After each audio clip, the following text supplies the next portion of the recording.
घंटा पकड़ के झूल गया। बोल शंकर भगवान की जय। अब भोलेनाथ प्रसन्न हो गए, बोले बेटा वरदान मांगो। अरे बोले बड़े क्या बात है महाराज, मैं चोर हूँ, गलती हो गई। एक आध बार चश्मा टेस्ट कराओ अपनी आंखों का, पहचान नहीं पा रही। क्यों? बोले मैं तो चोर हूँ, चोरी करने आया। अरे बेटा बोले चोर नहीं, तुम तो सबसे बड़ा बात है। क्यों? बोले देखो हम जंगल में पड़े, या ना हमें कोई जल चढ़ाने आवे, ना फल चढ़ाने आवे, ना फूल चढ़ाने आवे, ना दुग्ध चढ़ाने आवे, लेकिन धन्य भक्त तू खुद चढ़ने चलाया, इससे बड़ा भक्त कौन हो सकता है? ऐसे भोलेनाथ क्षण में क्षणम रुष्टा क्षणम तुष्टा रुष्टा तुष्टा क्षणम क्षणम, क्षण में रुष्ट हो जाते भोलेनाथ और क्षण में क्रोधित हो जाते। तो भोलेनाथ ने यहाँ पर उसको नंदी को मना कर दिया, लेकिन वो दक्ष अभिमानी हो गया था, अभिमान से भर गया, भोलेनाथ को अपमान में बड़बड़ाता रहा। तो उधर ही नंदीसुर से रहा नहीं गया।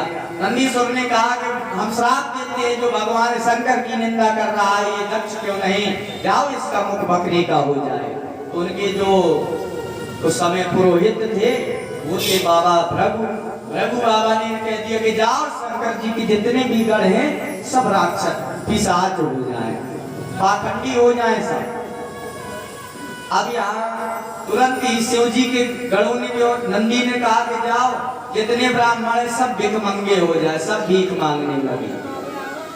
सर्वे भक्षा दुजातया। भोलेनाथ ने सोचा कि अरे राम राम, यहाँ स्वागत समारोह हो रहा है कि श्राप समारोह? यहाँ स्वागत की चर्चा को एक दूसरे को श्राप देने में लगे। भाई गड़बड़ हो गई, भोलेनाथ खिसक लिए वहां से। भोलेनाथ जब वहां से चले, समस्त गणों को शांत कराया, भोलेनाथ कैलाश चले गए, लेकिन राजा दक्ष प्रजापति का क्रोध शांत नहीं हुआ, मन में गांठ लगा ली। और एक बार प्रेम में यदि गांठ लग जाए तो दोबारा वो गांठ जुड़ती नहीं। क्यों?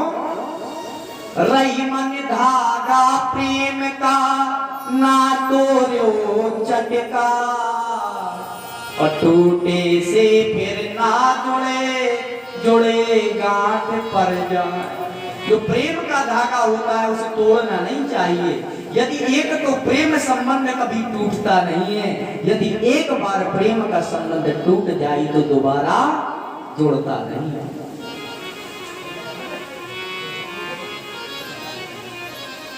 जुड़ता तो है लेकिन उसमें गांठ लग जाती है, वो उस प्रेम में स्वतंत्रता नहीं रहती है। यही हुआ, भोलेनाथ से द्वेष मानने लगा। अब भोलेनाथ से द्वेष के कारण उस समय महाराज दक्ष प्रजापति ने हरिद्वार के कनखल क्षेत्र में, हरिद्वार के पास में कनखल क्षेत्र है, वहां पर एक विशाल यज्ञ का आयोजन किया। सभी देवी देवता बुलाए लेकिन भोलेनाथ को नहीं बुलाया। अब कोई पत्र नहीं पहुंचा, जितने देवताओं को पत्र पहुंचा सभी लोग तो जा रहे हैं। तो सब लोग भोलेनाथ यहाँ पर से निकल रहे हैं कैलाश पर्वत से। राजा दक्ष प्रजापति के यहाँ पर देवांगना का विमान जाते देखा, तो माता सती भी देख ली। भगवती सती ने सारे से पूछा बहन कहाँ जा रही हैं आप? तो उन्होंने कहा तुम्हें पता नहीं पिताजी के यहाँ यज्ञ है। अरे सारी दुनिया भाग रही है, तुम्हें पता नहीं? बोले तो अभी हम चलिए, हम तैयार हो गए, हम भी आते हैं। अब मैया सती सोचने लगी कि शायद पिताजी भूल गए हमें निमंत्रण देना। आई भोलेनाथ की सेवा करने लगी, मैया सती पैर दबाने लगी। भोलेनाथ ने कहा क्या बात है देवी? अरे स्वामी, पत्नी का तो धर्म ही है कि पति की सेवा करना। भोलेनाथ ने कहा कि आज कुछ ज्यादा धर्म निभाया जा रहा है, क्या कारण? तो कहा भोलेनाथ देवी ने कहा कि ऐसा है कि हमने सुना है कि प्रजापति ससुरस्य सांप्रतम निर्यापितो यज्ञ महोत्सवा। सती जी ने कहा भोलेनाथ जरा ऊपर दृष्टि देखो। भोलेनाथ ने कहा वो तो मैं सुबह से देख रहा हूँ, ऊपर क्या? बोले देखो विमान जा रही। कहाँ जा रहा? सती जी ने कहा आपकी ससुराल जा रही है। सती जी ने ये नहीं कहा प्रजापति ससुरस्य सांप्रतम, आपके ससुर साहब के यहाँ यज्ञ हो रहा है, वहां जा रहे हैं। अब देखिए देवी जी को मायके जाना हो तो फिर देवी जी अपना वाला रिश्ता नहीं निकालता, फिर तो स्वामी जी वाला रिश्ता चलता है। ससुर साहब के यहाँ यज्ञ है, शायद आपको मालूम नहीं है, तो सब आपकी ससुराल जा रहे हैं। आपके ससुर जी ने बड़ा विशाल यज्ञ किया है। अब शब्द शैली सती जी की बड़ी दिव्य है, तो विचार करने लगी। बोले बाबा ने कहा लेकिन ये तो जा रहे, लेकिन हम क्या करें, हमें भी चलना चाहिए, हमारे यहाँ तो कोई निमंत्रण नहीं आया। देखो कभी कभी ऐसा भी हो जाता है कि विशाल कार्य कोई करता है तो अपने सभी संबंधी को छोड़ देते, भूल जाते हैं।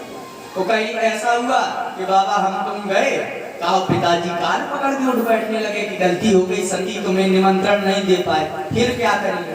बोले बाबा ने कहा ऐसा नहीं होगा, हमें पता है, पूरा वृत्तांत बता दिया कि द्वेष मानने लगे। अच्छा सती जी ने पूछा एक बात बताओ, आप उस सभा में क्यों नहीं खड़े हुए थे। तो बोले बाबा ने सोचा कि हमने सोचा कि जैसे ब्रह्मा जी के बेटे हैं अब ऐसे हमारे बेटे हैं। सती जी ने कहा कि तुमने ये नहीं सोचा कि जैसे हमारे पिताजी है वैसे आपके भी तो पिताजी होना चाहिए, ये सोच लेते तो काहे को ये दुर्दशा होती। बोले ये नहीं देवी समझ, लेकिन हमें पता है कि आपके पिता प्रसन्न नहीं होंगे। उस समय भोले कहाँ मानने वाली थी सती जी। भोलेनाथ ने बहुत समझाया कि आवते ही हर से नहीं नैनन नहीं सने, और तुलसी कहाँ न जाइए चाहे कंचन बरसेने।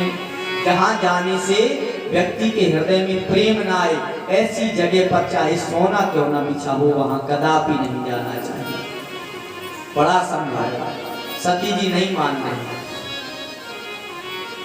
अब दिन रात एकदम बराबर चिंतन कर रही है, भोलेनाथ आज्ञा दे दो। भोलेनाथ ने कहा, चुप हो गए समाधि में।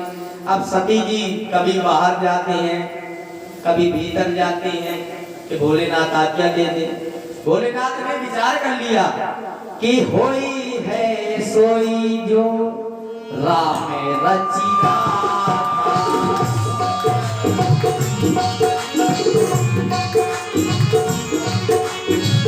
होई है सोई जो राम रचिया,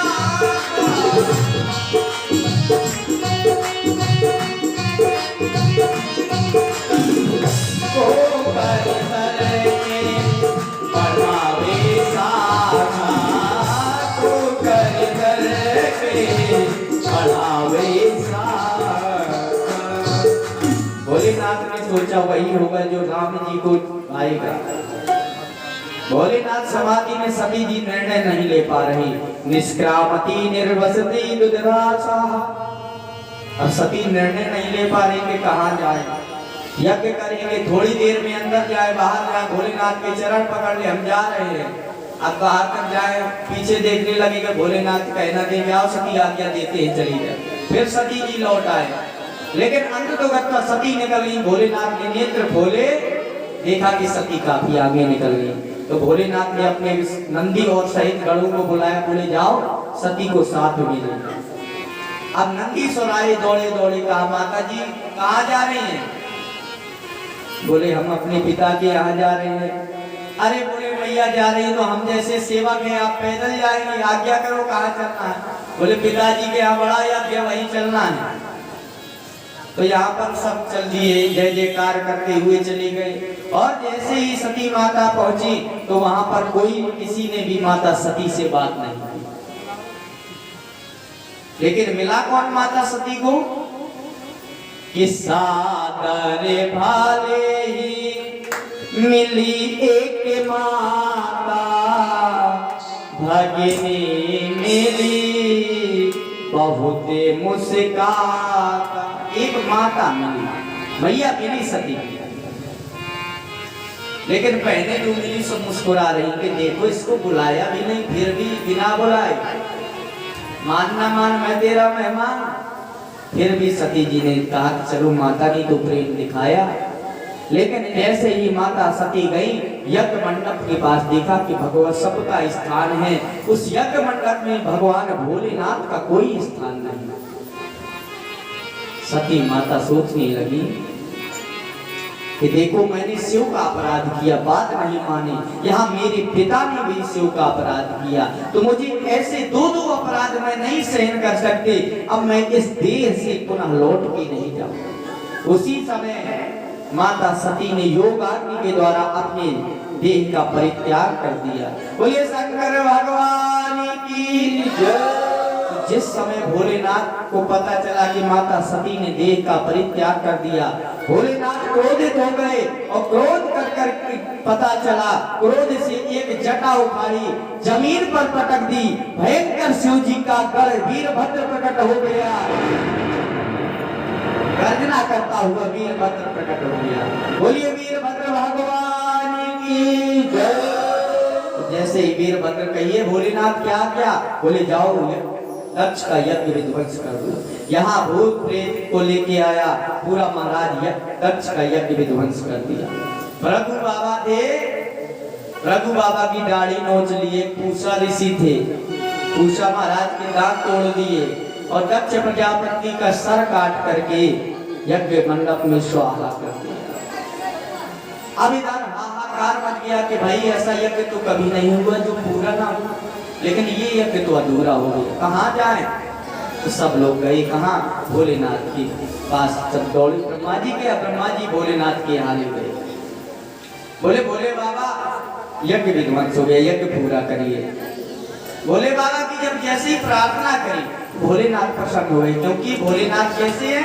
छलम रुष्टा छलम तुष्टा, रुष्टा तुष्टा छलम छलम, छल में रुष्ट हो जाए, थोड़ी भी प्रशंसा कर दो।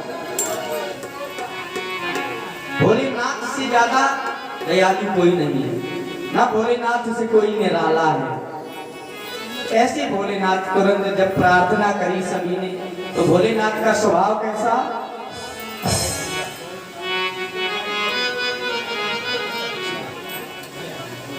कैसा स्वभाव भोलेनाथ का हो गया कि भोलेनाथ का कैसा स्वभाव कि जिस समय प्रार्थना की सभी देवताओं ने बड़े प्रसन्न हो जाते हैं भोलेनाथ।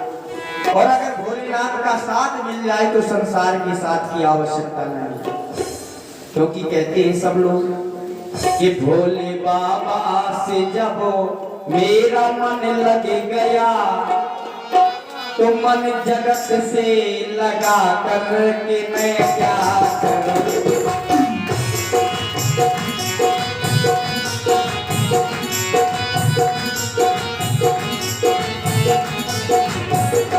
भोले बाबा से जब मेरा मन लगे गया, मन जगत से लगा कर के मैं क्या करूं।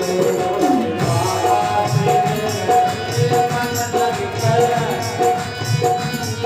जगत से क्या करूं। काम बनते सभी है के आपकी, मुझको चिंता नहीं है मेरे बाप की। काम बनते सभी है के आपकी, मुझको चिंता नहीं है मेरे बाप की। सच्चे भावों से जब रीझ जाते हैं वो, जब भोले बाबा सच्चे भाव से रीझ जाते हैं, सच्चे भावों से जब रीझ जाते हैं वो, होंगे झूठे दिखा कर कि मैं क्या करूं।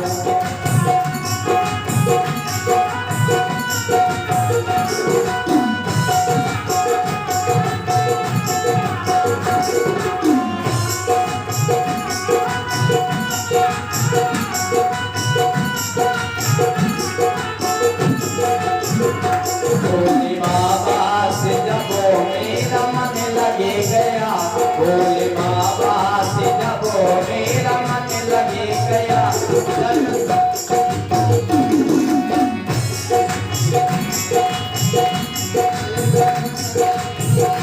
मन जगत से लगा कर के मैं क्या करूं।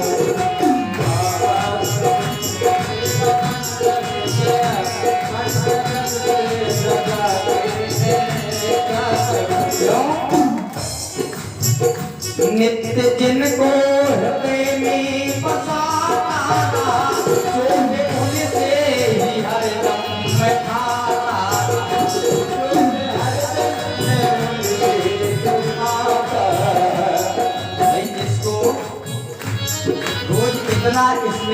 करते हैं, जिससे इतना प्रेम करते हैं, चोट उसी से मिलती।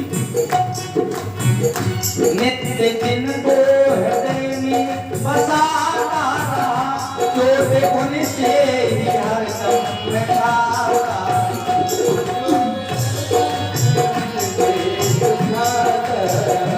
मेरा रिश्ता जुड़ा है महादेव से, मेरा रिश्ता जुड़ा है महादेव से।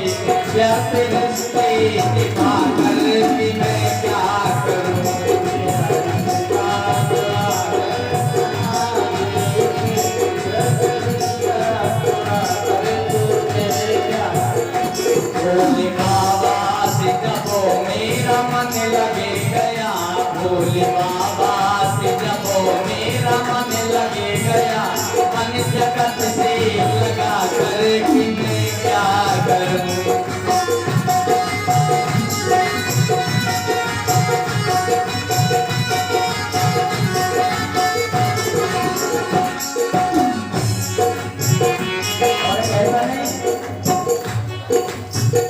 जब जगों से जगत के निकाला गया,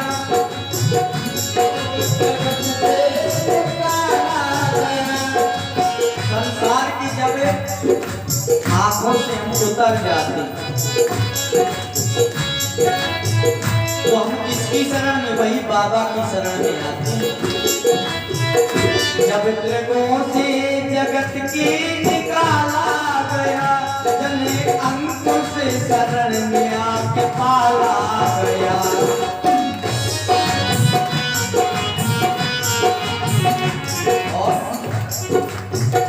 जिंद्रगों ने मुझे दूर ही कर दिया, जिंद्रगों ने मुझे दूर ही कर दिया।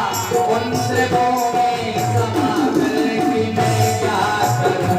भोले बाबा से जब मेरा मन लगे गया, मन जगत से लगा कर कि मैं क्या करूं। मन जगत से लगा कर कि मैं क्या करूं। मन जगत से लगा कर कि मैं क्या करूं। बोलिए शंकर भगवान की जय। भोले बाबा जब प्रसन्न हो गए, कहिए क्या चाहते हैं। महाराज केवल अनुग्रह आप ये करें कि वो वाला जो यज्ञ है वो पूरा हो जाए। तो कहा यज्ञ तो पूरा हो जाएगा, लेकिन हमें क्या मिलेगा। बोले हमें तो उस यज्ञ में भाग नहीं दिया। तो देवताओं ने कह दिया कि महाराज जब जब यज्ञ होवे तो जो बचा करे बाद में सब आपका। तो जो यज्ञ हवन करने पर जो सामग्री पड़ी रहती है सब भोलेनाथ की है। तो इधर भोलेनाथ को जब कह दिया तो भोलेनाथ चल दिए। अब वहां पहुंचे महाराज, यज्ञ तो हो लेकिन यजमान तो है ही नहीं। भोलेनाथ ने आदेश दिया जाओ सिर का प्रबंध करो। भाई शिव जी के गण हैं क्रोधित थे, कुछ नहीं मिला, बकरी का मुख मिला, वही ले आए भोले बाबा के ससुर साहब के लगा दिया। और जाओ दक्ष प्रजापति बोले तो क्या बोलेंगे, बकरा क्या बोल सकता है, बम बम बम की आवाज करता है। उसी स्वर में भोले बाबा की प्रार्थना करी। और जानते हैं ना भोले बाबा सबसे जल्दी प्रसन्न होते हैं बम बम बम की आवाज सुनकर। क्यों? क्योंकि ऐसी प्रार्थना करी थी महाराज दक्ष प्रजापति। तो जब आप बम बम करते हैं तो भोले बाबा को ससुर साहब की याद आ जाती है और आप पर प्रसन्न हो जाते हैं। तो उस दक्ष प्रजापति ने दिव्य प्रार्थना करी, यज्ञ पूर्ण हुआ। और जब यज्ञ पूर्ण हुआ तो भगवान नारायण ने कहा कि देखो शिव में और राम में कभी व्यक्ति को भेद नहीं करना चाहिए। देखो देवताओं, तुमने हमें ब्रह्मा जी को बुला लिया था, शिव को नहीं, तो देखो हम भी नहीं आए थे इस यज्ञ में। कभी हम तीनों में भेद नहीं करना। मैं ही ब्रह्मा बनकर सृजन करता हूँ, मैं ही शिव बनकर के संहार कर देता हूँ, मैं ही विष्णु बनकर पालन करता हूँ। भगवान नारायण कहते हैं शिवस्य हृदयम विष्णु, विष्णुस्य हृदयम शिवम। शिव के हृदय में विष्णु है, विष्णु भगवान के हृदय में शिव है। अग्नि पुराण में कहा गया है जो विष्णु सा स्वयं रुद्रा, यो रुद्रा सा स्वयं जनार्दना। यानी जो भगवान शिव है वही शंकर है, और जो शंकर जी है वही राम जी ने। मानस ने कहा कि शंकर प्रिय मम द्रोही शिव द्रोही मम दास ते नर करही कलप मम घोर नरके महुआ। जो भगवान शिव का द्रोही हो, राम जी का दास हो, राम जी का द्रोही शिव का दास हो, राम जी स्वयं कह रहे ऐसा व्यक्ति घोर नरक का वासी हो। मानस में गोस्वामी जी तो पुनः अर्धाली के माध्यम से वर्णन करते हैं। एक ही शब्द है शिवराम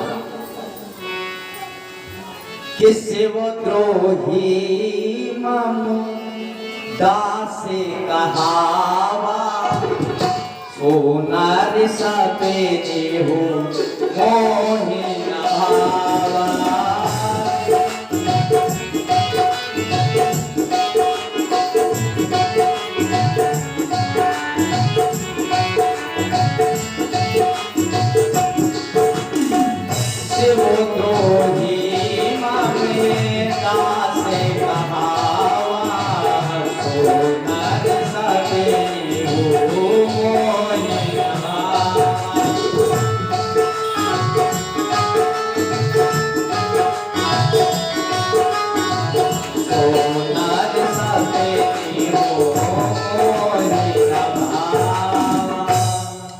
भोले बाबा ने स्वयं कहा है, राम जी ने कहा कि शंकर जी का द्रोही मेरा दास, मुझे ऐसा व्यक्ति बिल्कुल भी अच्छा नहीं लगता।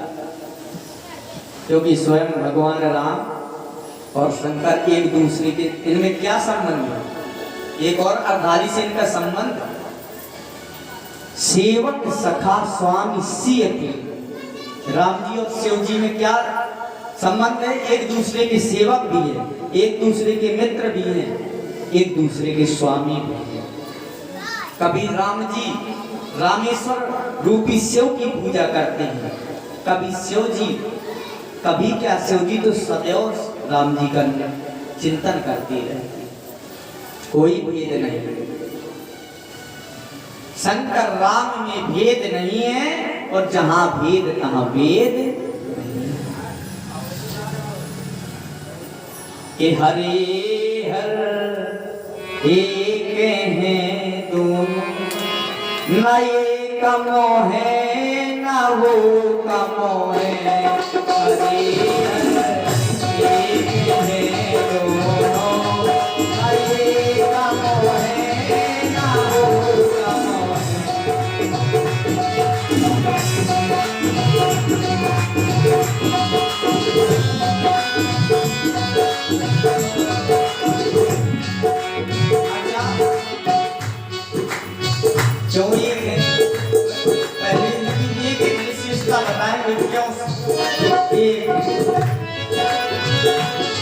ये रहे सीधे सागर में, वो रहते हैं हिमालय में। सीधे सागर में, वो रहते हैं हिमालय में। अच्छा, भगवान कहाँ रहते हैं? क्षीर सागर में। भोले बाबा हिमालय में कितना अंतर है? कहेंगे बहुत अंतर है। हम आपको बताएं, बिल्कुल अंतर नहीं। भाई सागर की पत्नी है लक्ष्मी जी, तो वहां समुद्र हो गए, सागर हो गए राम जी के ससुर, हरि के ससुर लक्ष्मी जी के। और जहां पर हो गए कौन? हिमाचल की पत्नी पुत्री है स्वयं मां पार्वती। तो एक तो सागर में रहते, तो वो भी ससुर जी के घर में, तो भोले बाबा भी हिमालय में, तो वो भी ससुर के घर में। तो एक ही है, क्यों? ससुर घर दोनों रहते हैं, ना ये कमो है ना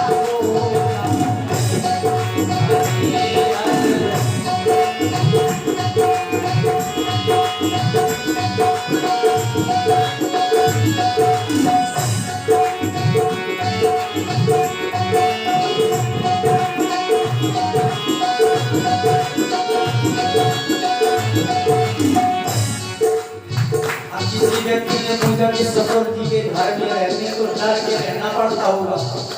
ससुराल में जो व्यक्ति रहता है उसको डर के रहना पड़ता है। ये इसको बढ़ाओ। तो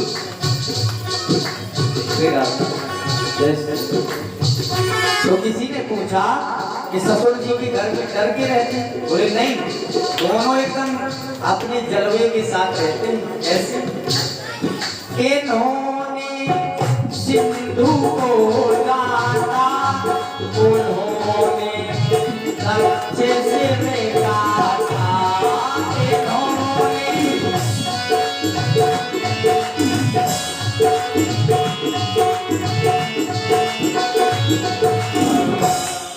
ये विनय न माना, जला बिगड़ गए 3 दिन भी। जब समुद्र रास्ता नहीं दे रहा था तो समुद्र को ही तीर चलाने के लिए राम जी ने अपना निश्चय बना लिया। और एक भोले बाबा ने वो दक्ष प्रजापति का सभी कटवा दिया। भाई ससुर के घर में भले ही रहते, लेकिन ससुर का माने थाले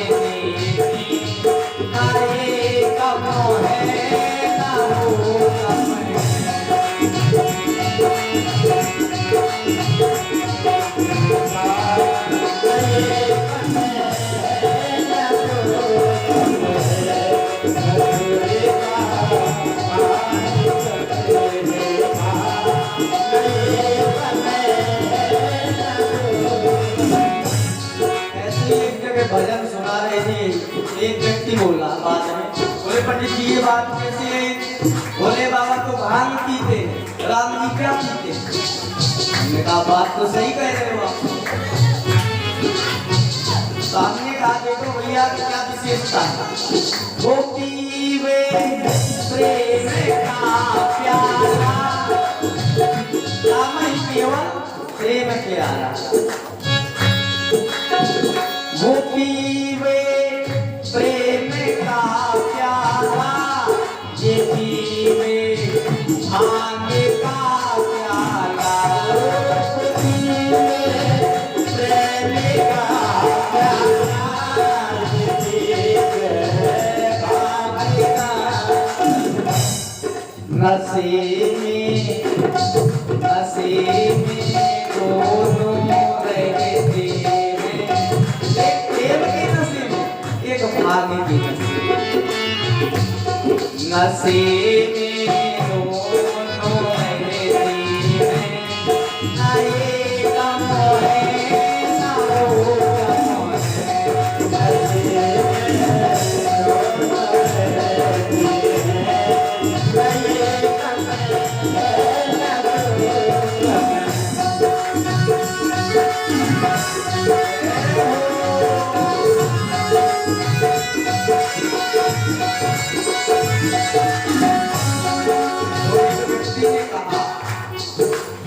भाई कुदरत में करने वाले लोग तुरंत प्रश्न पकड़ते हैं। व्यक्ति कहने लगा जब नशे में रहते हैं तो नशे वाले की कम सोच, सुना है कि पत्नी की बात नहीं मानते हैं। तो शायद भोले बाबा उन्होंने ऐसा कुछ, हमने कहा ऐसा कुछ नहीं।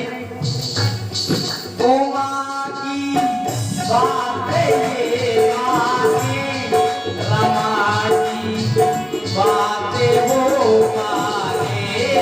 ओमा की बातें माने, रमा की बातें वो माने। प्रिया का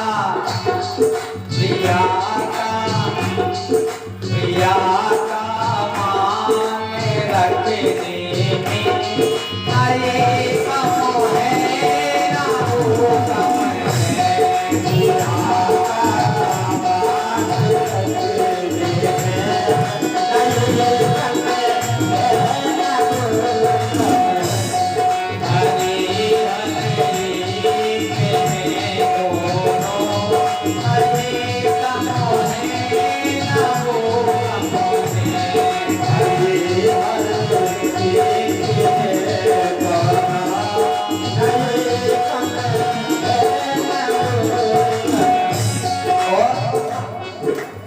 और एक विशेषता बताई एकता कि उनके शीशे में चंद्रमा के गिरने के नाम में चंदा। उनके शीशे में चंद्रमा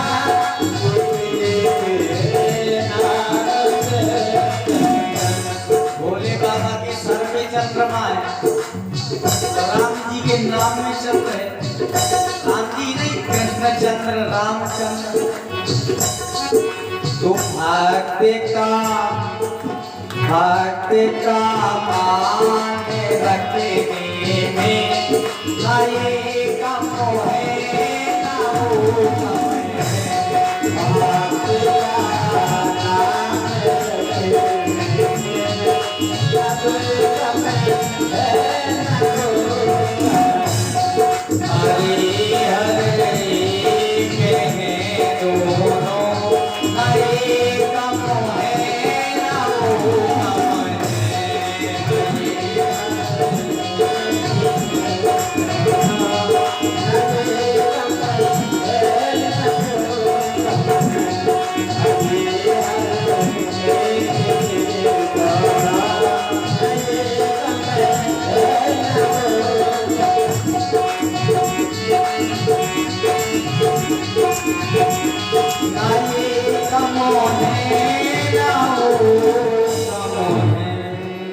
बोलिए शंकर भगवान की जय, बोलिए नारायण भगवान की जय। इसलिए कहने का भाव भगवान शिव हो चाहे नारायण हो, ये एक दूसरे के पूरक हैं, इनमें भेद नहीं रखना चाहिए। भगवान शिव संहारक देव हैं, उनका स्वरूप सांवला होना चाहिए। एक और बताएं विशेष बात, भगवान शिव कैसे संहारक स्वरूप हैं, लेकिन उनका स्वरूप सांवला होना चाहिए। लेकिन राम जी हमारे नारायण पालनहार हैं, सत्व प्रधान हैं, उनका स्वरूप गौरांग होना चाहिए, लेकिन यहाँ बिल्कुल विपरीत है। भोले बाबा कैसे कर्पूर गौरम करुणावतारम, बिल्कुल गौरांग में है भोले बाबा। और नारायण कैसे नीलांबुज श्यामल कोमलांगम, भाई पालन करने वाले नारायण है, नारायण को होना चाहिए गौरांग। शिव जी संहार करने वाले उनको श्यामांग होना चाहिए, लेकिन यहाँ उल्टा है बिल्कुल। जिन्हें गोरा होना चाहिए वो सांवले हैं, जिन्हें सांवला होना चाहिए वो गोरे हैं। वो अच्छा उल्टा इसलिए है यहाँ क्योंकि सदैव शिव जी राम जी का चिंतन करते हैं, सतत उनका ध्यान करते हैं। तो नारायण की जो श्यामलता थी वो शिव में समा गई, और जो शिव की श्यामलता रही होगी वो नारायण में आ गई। नारायण का गौरांग शिव में आ गया और शिव की श्यामलता नारायण में हो गई। ऐसे भगवान शिव कर्पूर के समान गौरवर्ण और नारायण सांवले हो गए। इस प्रकार से यह कथा जब सुनाई, आगे बताते हैं कि उन्हीं महाराज मनु के कुछ समय और बैठिएगा, इसके बाद आरती तो होनी ही। देखिए 7 दिन के लिए आपके ठागाए समय दीजिए, कुछ भी न कर सके तो एक काम कीजिए, कथा में आकर प्रभु की कथा और प्रभु का नाम लीजिए बस। तो इस प्रकार से भगवान शिव का चरित्र आगे बताते हैं कि महाराज मनु के पुत्र थे, 2 पुत्र थे, एक प्रियव्रत एक उत्तानपाद। जाई उत्तानपादस्य सुनीति सुरुचिस्तयो सुरुचि प्रेयसी प्रत्योर्नेतरायस्वतो ध्रुवम्। दोनों रानियां थी, दोनों रानियों की एक संतान भी थी।